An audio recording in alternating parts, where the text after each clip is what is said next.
naman mo? Blind Item News, bulong-bulungan.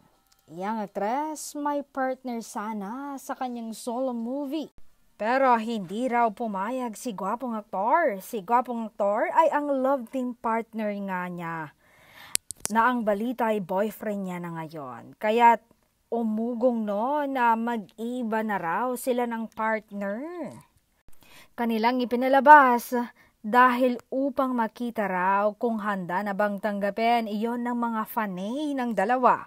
Kaso nagalit ang mga fanay, araw-araw nagpoprotesta ang kanilang fanay online at doon nila nakita kung gaano ka-solid ang fans ng magka-love team.